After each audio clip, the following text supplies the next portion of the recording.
How did it go? How did it go? Listen, I sort of a boring cross-exam. I thought they were going to go somewhere, but I think they understand that they have nothing as it relates to a case other than, I guess, an overzealous attorney general who would destroy all of New York business by going after transactions where there are no victims, I guess, other than herself.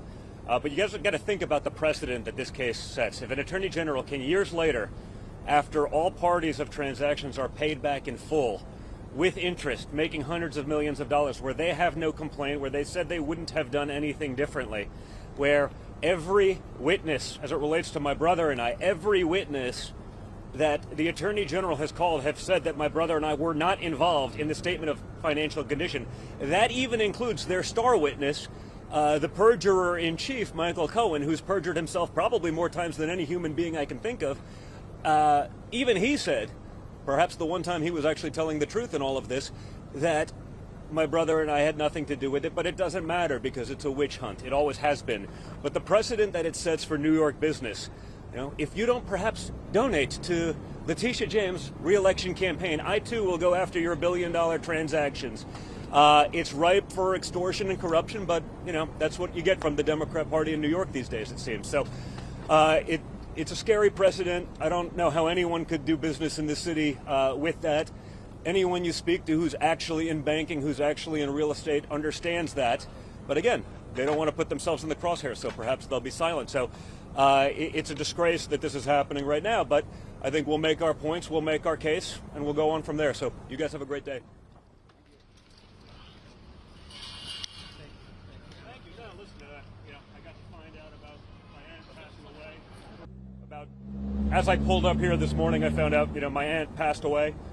Not a great swing thought, in the back of your head as you're going to deal with this sort of insanity. I'm very close with her grandson. We hang out all the time, and so it's obviously a rough day for that. But, unfortunately, it is what it is. This is what it's become, right? Every day there's going to be another nonsense, another lawsuit. They're going to keep trying. Reality, facts, that doesn't matter because that's where we've gotten in a politicized country. So it's a shame, and we'll deal with that accordingly. I think I'm done. Actually, I don't. They had the opportunity to cross-examine me, a rather mean-spirited attempt to try to do something, but they didn't get into any details in the cross because they've been able to play this out in the press. Donald Trump Jr. doesn't know anything about the finances of the company, according to. No, they asked me specifically about the statement of financial condition, one document of billions, and like I said, every witness that they have said has, under oath, said that Eric, myself, we had nothing to do with the document. No, nothing.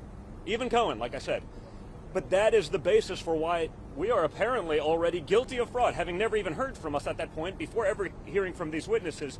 So that's why, it's a little bit ridiculous, right? You can't even make your case before, oh, wait, this is it. Got to play accordingly. But I imagine, as you'll hear from our other experts and witnesses and the banks and everyone, they'll totally back up our side of the story. I just don't know that any of that matters because, unfortunately, it doesn't feel like, we're playing by the rules. We're playing by a one-sided system of justice. So, why is there yet thanks, guys.